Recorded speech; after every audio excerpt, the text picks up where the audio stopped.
There is one thing that nearly 2 billion people do every morning without ever stopping to question whether it is helping or harming them. Before food, before water, and before almost anything else, they reach for a cup of coffee. I completely understand this habit because I drink coffee every single day and enjoy the alertness it provides. It makes you feel sharper, more awake, more focused, and more prepared to begin your day. But the way most people consume coffee is quietly working against their energy and metabolic health. The issue is not that coffee itself is unhealthy, because the scientific evidence on coffee is actually very reassuring. The real problem lies in the timing of coffee, the ingredients added to it, and the order in which it is consumed.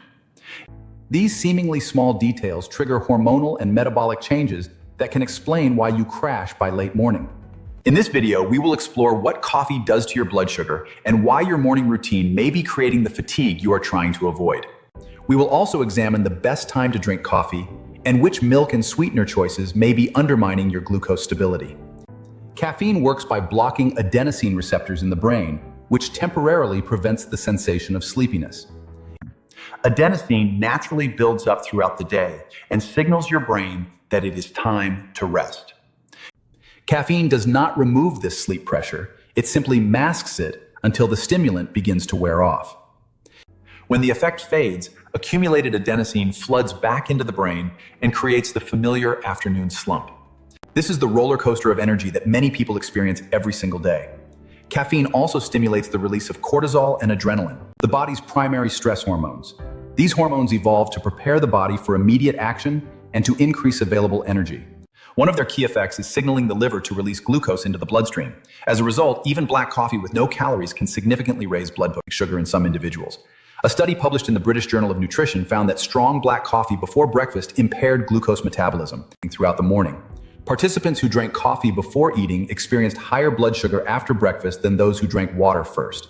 The effect became even stronger when participants had slept poorly the night before.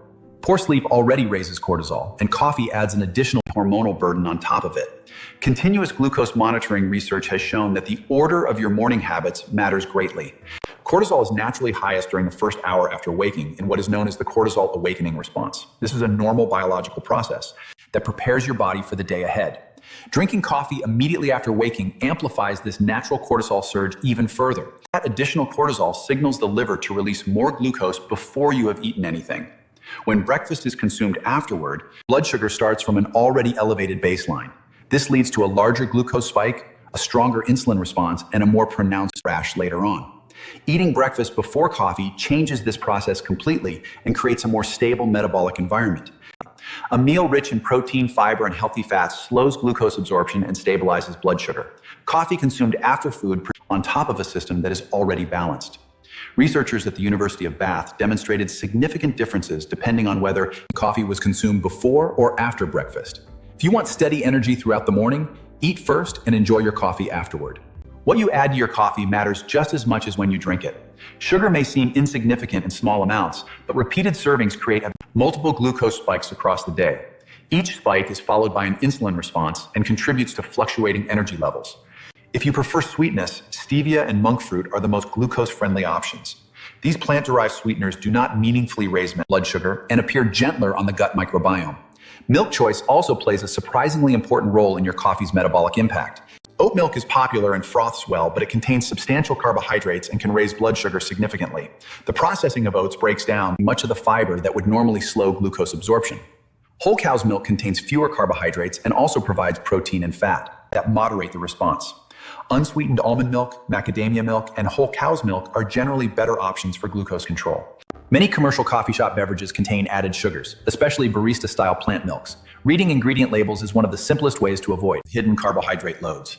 Despite these concerns, long-term research consistently shows that moderate coffee consumption is associated with numerous health benefits. Large studies, including the European Prospective Investigation into Cancer and Nutrition, link 2 to 4 cups daily with lower risks of diabetes and other chronic diseases.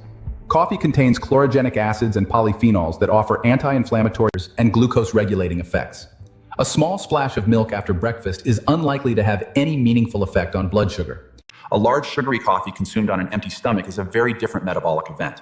The real issue is not coffee itself, but combining caffeine. Poor sleep, sugar, and high carbohydrate milk first thing in the morning. Repeated over decades, this habit can create a substantial, cumulative burden on metabolic and cardiovascular health. Your first drink and first meal set the hormonal tone for the rest of the day. When these choices are optimized, you often feel more stable and energized in the afternoon. The most important lesson is that a tiny change in timing and ingredients can produce significant long-term benefits. Small daily habits compound over years in the same way, and repeated stress gradually affects the body. By drinking coffee more strategically, you are reducing unnecessary glucose spikes and supporting better health for decades to come.